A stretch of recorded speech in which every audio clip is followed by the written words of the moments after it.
오늘은 레위기 24장 말씀입니다. 등잔대와 그리고 떡상 두 가지의 얘기를 하는데, 제사장이 성소에 들어가면 항상 그것을 관리를 해야 하는 두 가지입니다.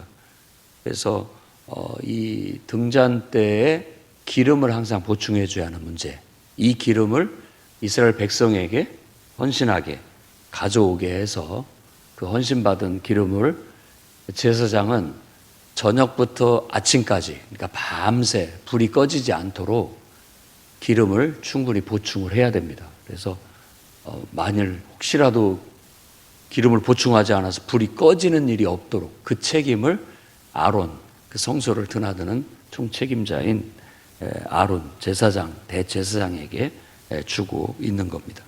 그래서 목숨을 걸고 어떻게 보면 불이 꺼지지 않도록 관리를 하는 것, 이것에 대한 이야기를 하고 있습니다. 이것은 성경에서도 열 처녀의 비유 속에 잘 적절하게 이 내용이 담겨져 있습니다.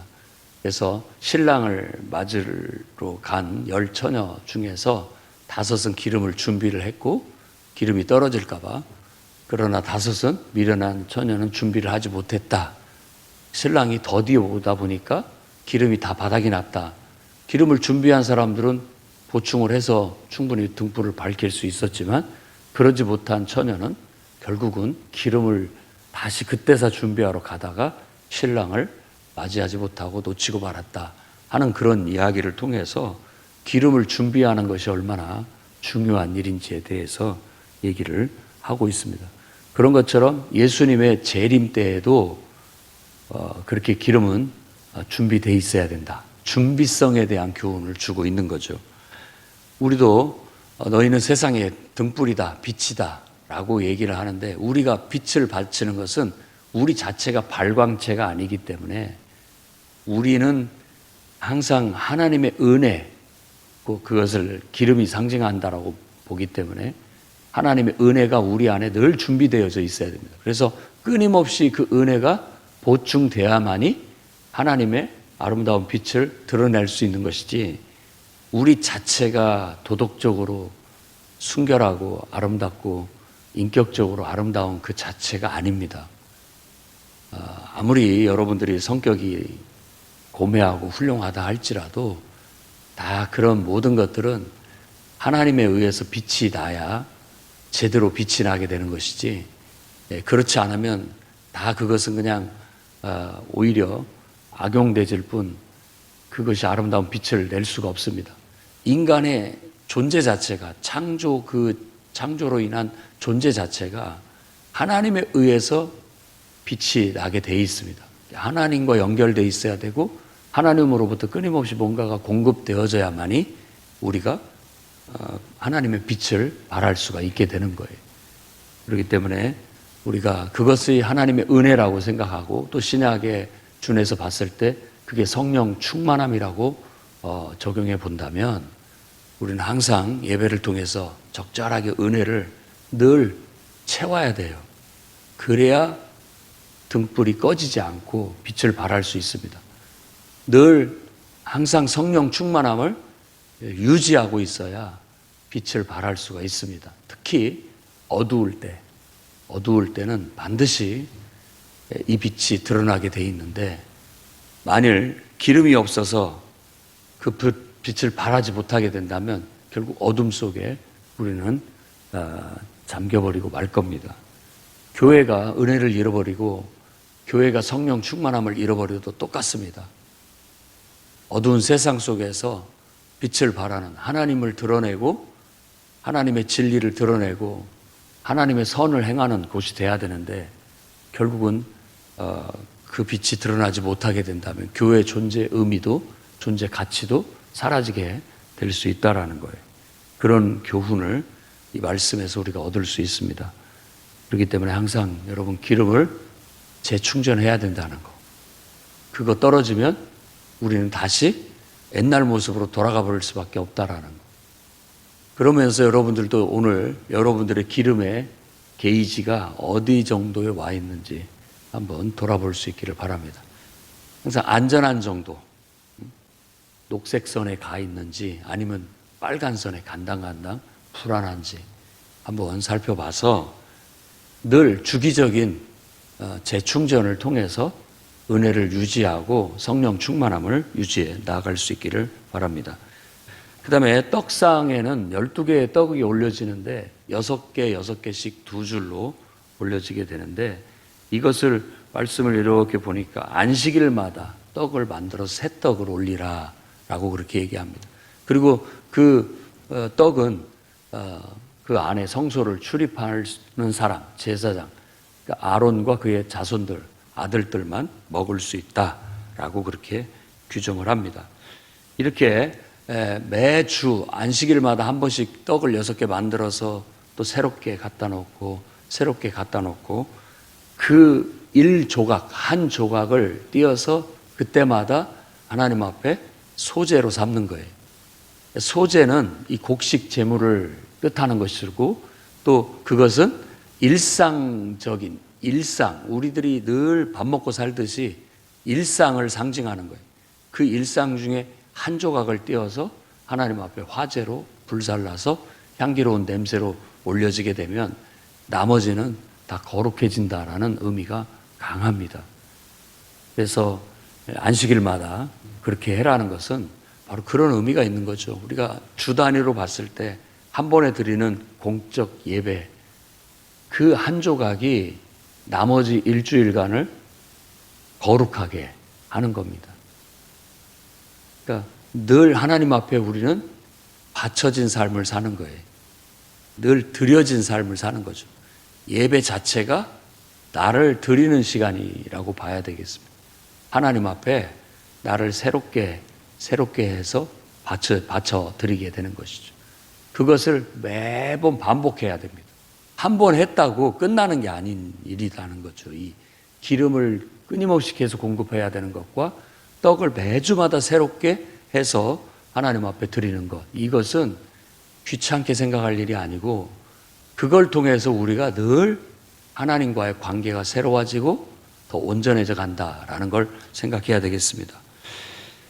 이 떡을 드린다라는 것 자체가 이제 어떤 식사를 위한 거거든요. 일상에 밥 먹고 살듯이 우리가 하나님과의 이 인격적인 교제, 식탁 교제, 이런 식이 돼야 됩니다.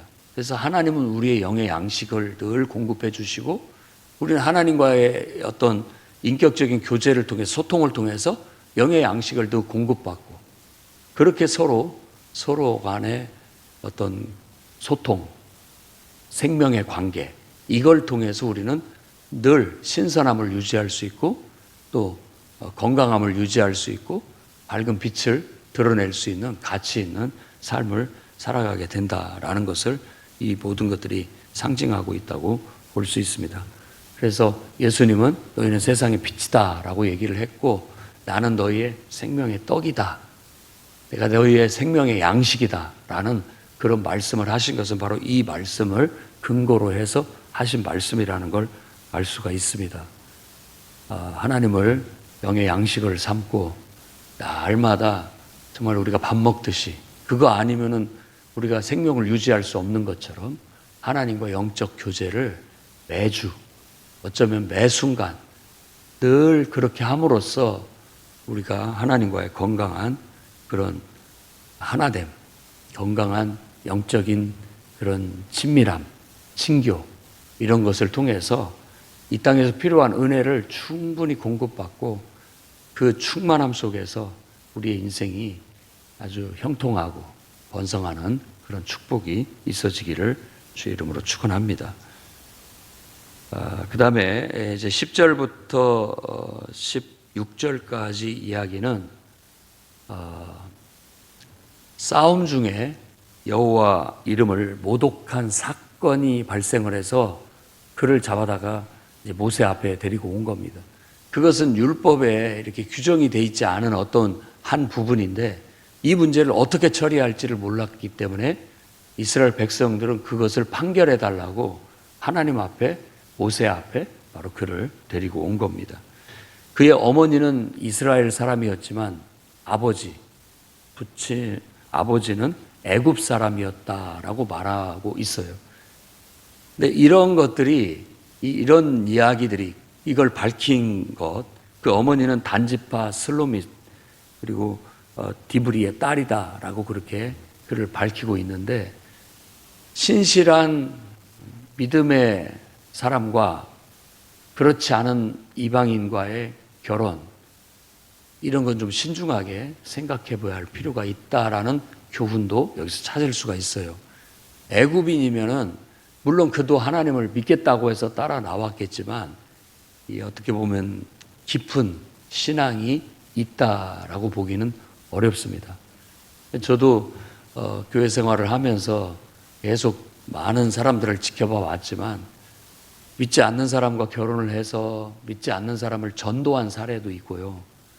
그리고 처음에는 결혼할 욕심으로 교회에 나와서 예배를 드리고 예수님을 믿는다고 했다가 다시 원래로 돌아가 버린 그런 사람도 있어서, 되려 교회에 열심을 내는 것, 또 하나님의 신앙을 갖고 있는 것이 계속 부딪힘으로써 결혼 생활이 그렇게 썩 행복하지 못한 그런 경우도 봤고요. 아예 결국은 믿지 않는 시댁으로 인하여서 결국 자신마저도 신앙생활을 하지 못하게 되는 그런 사례들도 나타나게 되는 겁니다. 어찌 보면 이런 일들이 그냥 일어나는 것이 아니라 이런 배경이 있다. 그러니까 우리가 우리 신앙이 중요하다고 하지만 환경의 지배를 받고 있기 때문에 배경도 좀 따져봐야 할 한 요소는 될 수 있다라는 거예요. 그래서 기왕이면 여러분들의 자녀들을 혼인시킬 때에도 신앙 안에서, 믿음 안에서 신실하게 하나님을 인정하고 하나님을 섬기는 이런 정말 영적 생활을 등잔 때 관리하듯이, 떡상 관리하듯이 이렇게 주기적으로 잘 관리할 줄 아는 그런 사람들끼리 만나 그렇게 하나님 앞에 서약하고 아름다운 부부의 연을 맺고 그런 결혼 생활을 할 수 있도록 우리가 늘 기도해 줘야 되겠고, 또 그렇게 될 수 있도록 지도해 줘야 되겠고, 또 잘 이끌어 줘서 행복한 믿음의 가정을, 온전한 믿음의 가정을 이룰 수 있도록 해 나가야 되겠습니다. 그 다음에 또 한 가지 우리가 여기서 놓치지 말아야 하고 묵상해야 할 부분들은, 이 일이 어떻게 발단이 됐느냐, 싸움 중에 일어났다라는 걸 기억해야 됩니다. 서로 싸우는 도중에 홧김에 한 말이에요. 홧김에. 그래서 이걸 우리가 다스려야 됩니다. 예수께서도 산상수훈에서 첫 번째 살인하지 말라는 말씀을 가지고서 바로 이 문제를 다뤘습니다. 우리가 다투는 중에 홧김에 서로를 이렇게 욕을 하는 거예요. 모독하고 욕을 하는 거예요. 처음에는 비난으로 시작하지만 나중에 가면 경멸이 되고, 그 경멸은 욕한다는 뜻입니다. 상대방을 신랄하게 비판하되 굉장히 자극적인 말로 비판을 하고, 그런 데다가 이제 나중에는 가면은 이제 그 범위를 넘어서죠. 처음에는 뭔가 잘못된 일, 문제가 되는 일로 시작을 하지만 그 사람의 인격을 모독합니다. 더 나아가서는 그 집안을 모독해요. 더 나아가서는 그를 창조한 하나님을 모독하게 되는 그런 죄를 범하게 되는 거예요. 그러니까 이 분노라는 감정을 잘 다스려야 됩니다. 특히 사람과 사람들끼리 감정 섞인 그런 대립을 할 때 우리가 죄 짓지 않도록 힘써야 됩니다. 에베소서 말씀에 사도 바울은 그렇게 얘기했죠. 분을 내도 해를 넘기지 마라. 왜? 사탄이 틈탄다. 어떤 잘못된 일로 인해서 화가 날 수가 있습니다. 나한테 어떤 피해를 줬거나 뭐 꼭 공적으로 잘못됐다기보다 나한테 뭐 나쁘게 한 것에 대해서 우리가 화가 날 수는 있잖아요. 그런데 그것을 가만히 두면 그 화를 타고 사탄이 들어오게 되면, 사탄이 들어왔다라는 성경의 표현은 이미 내 의지를 넘어서 버렸다, 이런 뜻이에요. 내 의지로 내가 통제가 안 되는 거예요. 우리도 가끔 얘기하잖아요. 내가 통제 안 되는 것에 대해서. 내가 왜 그랬는지 모르겠다. 내가 나를 통제하지 못했다라는 뜻이고, 뚜껑이 열렸다. 뭐 홧김에 그랬다. 이런 모든 것들이 내가 내 스스로를 통제하지 못하고 뭔가에 의해서 내가 사로잡혔다. 그런 말이잖아요. 사도 바울은 우리가 오로지 유일하게 사로잡혀야 할 대상이 있다면 그것은 성령이다.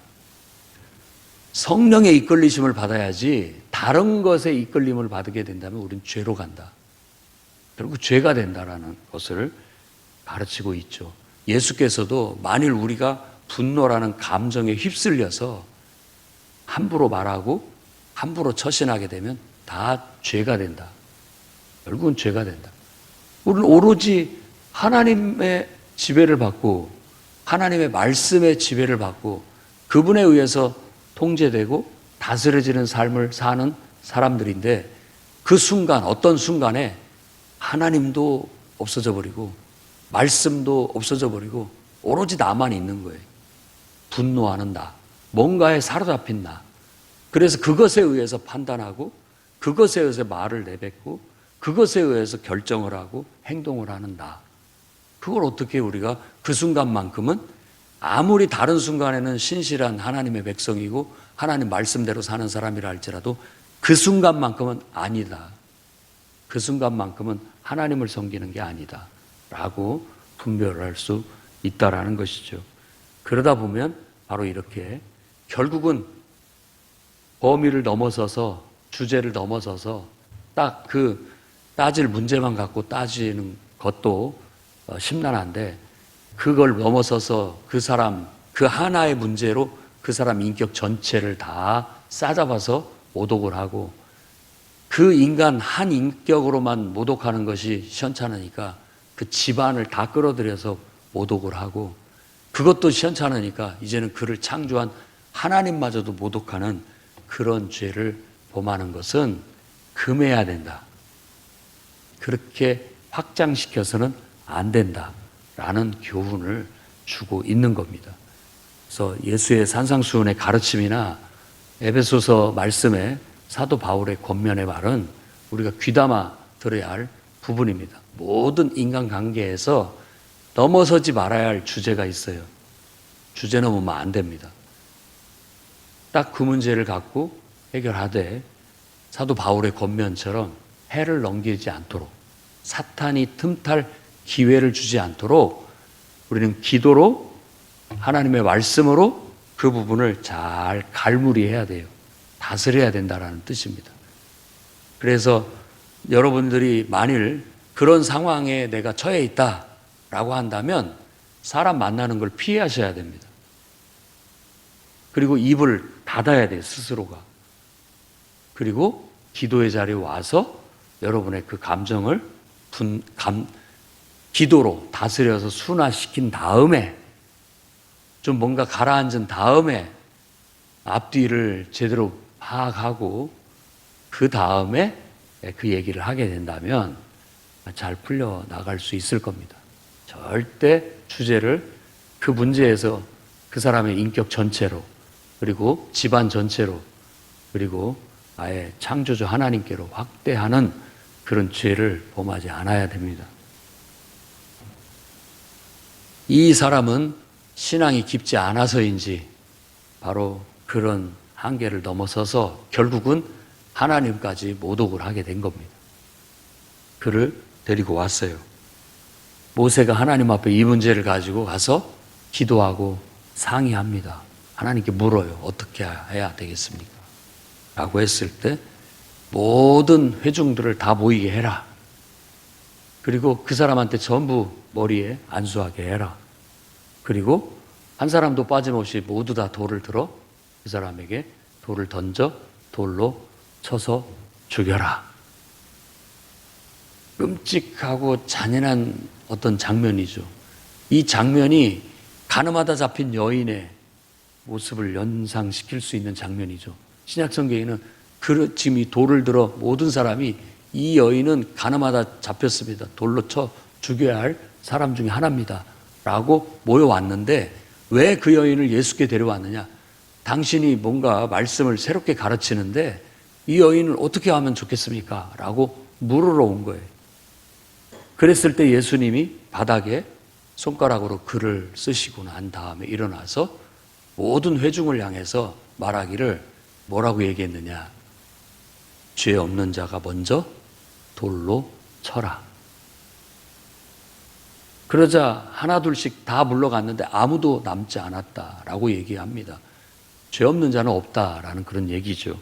그러니까 구약에는 하나님께서 본보기로 다 모든 사람들이 전부 안수해라 라는 말은 이걸 교훈으로 삼으라는 거예요. 내 안에 있는 그 사람, 내 안에도 그게 있다는 거예요. 나도 홧김에 할 말 못할 말 다 뱉어내고, 나도 홧김에 못할 짓 다 하고, 그런 사람이라는 내가 내 안에 들어있어요. 다 와서 안수하라는 건 마치 그 사람을 하나님 앞에 희생제물로 번제로 바치는 듯한 느낌을 주는 처형 방법이에요. 그게 내 안에 똑같은 죄인이 들어있어요. 그 사람을 나도 죽는 거예요. 내가 그 사람을 죽이지만 그게 바로 나를 죽는 거예요.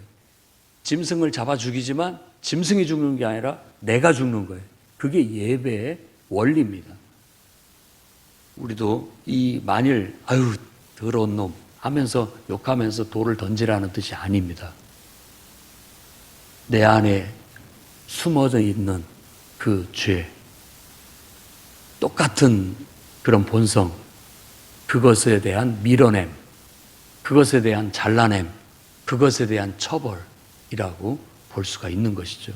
그러니까 돌을 던지더라도 막 분노해서 미운 놈, 나쁜 놈 하고서 던지는 게 아니라 그건 영화의 한 장면이고 지금 이 레위기서에서 이 율법에서 말하고 있는 것은 내 안에 있는 죄성인 그 죄성을 향한 처벌, 그걸로 우리가 보면서 가슴 아프게 생각하면서 돌을 던지는 거예요. 나도 똑같은 사람이라고 생각하면서 돌을 던지는 거예요. 그런데 이게 신약에 와서는 더 깊은 의미를 주는 거예요. 용서하라는 용서의 교훈을 주는 겁니다. 누구도 그 사람을 심판할 자격이 없다. 하나님이 주시지 않으면 누구도 그 자격이 없습니다. 누구도 없어요. 하나님이 주신, 하나님이 기름 부어 세운 특별하게 그에게 권한을 준 자 외에는 누구도 사람을 함부로 평가할 수 없습니다. 그리고 신약의 가르침은 용서에 대한 가르침을 주고 있어요. 그래서 하나님도 주고받당하지만 용서를 위해서 자기 자신을 희생 제물로 내어놓은 거예요. 그 희생 제사가 아니면 어떤 문제도 해결이 안 됩니다. 내가 나 자신을 희생 제물로 내놓지 않으면 화평은 없습니다. 평화도 없고 구원도 없습니다. 한번 잘 생각해 보십시오. 우리의 인생사를, 인간관계를.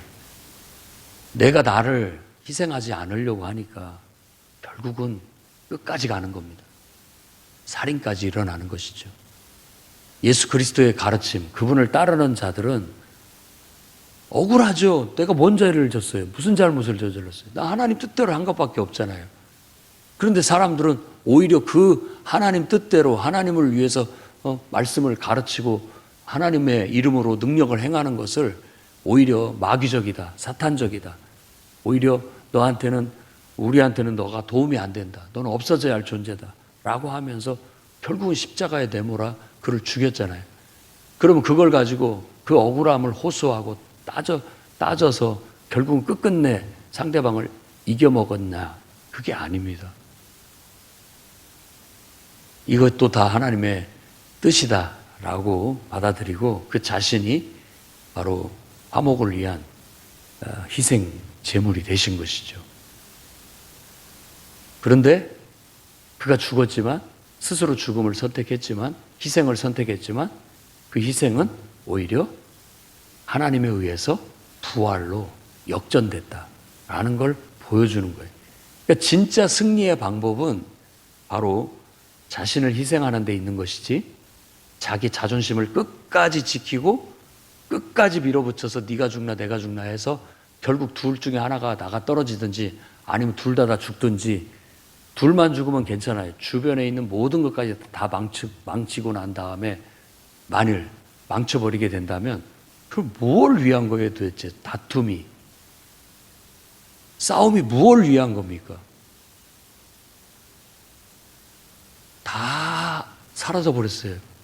명분도 사라져버렸고 어떤 의미도 사라져버렸고 가치도 사라져버린 것이죠. 그걸 누군가가 끊어야 됩니다. 그건 자신의 희생밖에 없어요. 화목제물이 돼야 결국은 관계는 회복이 될 수 있고 좋아질 수 있다라는 것도 이 말씀을 통해서 우리가 얻을 수 있어요. 그래서 주님은 언제든지 내가 잘못했다라고 한다면 용서를 해줘라 라고 얘기를 하고 있습니다. 언제든지 받아줘야 됩니다. 마음을 열어야 되고 사탄이 틈타지 못하게 해야 되고 기도하는 사람들은 그리스도께서 가신 그 길을 따라가야 됩니다. 사랑과 용서로 대해야 됩니다. 그거 한 번 했는데 또다시 똑같이 그러더라. 몇 번까지 용서를 해야 됩니까?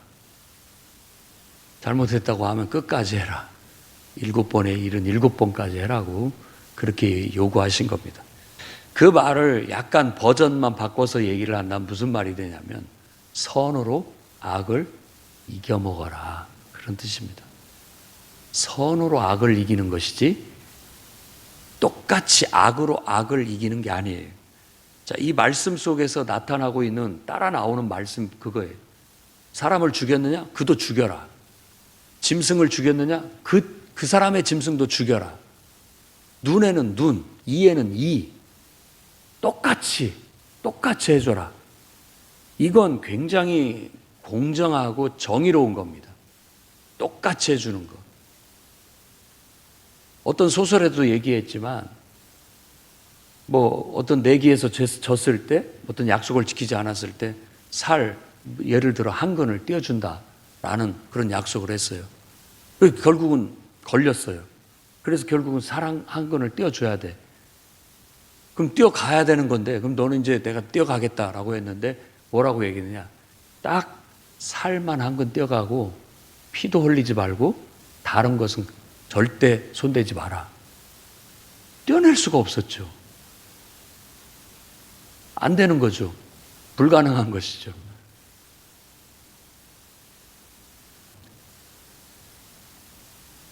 우리는 악을 악으로 똑같이 공평하게 갚아준다라고 하지만 공평하게 갚아줄 수 있는 방법이 없습니다. 없어요. 사실은 그렇게 해서 정의를 바로잡자는 데 목적이 있는 것이지 사실은 똑같이 갚아지지 않습니다.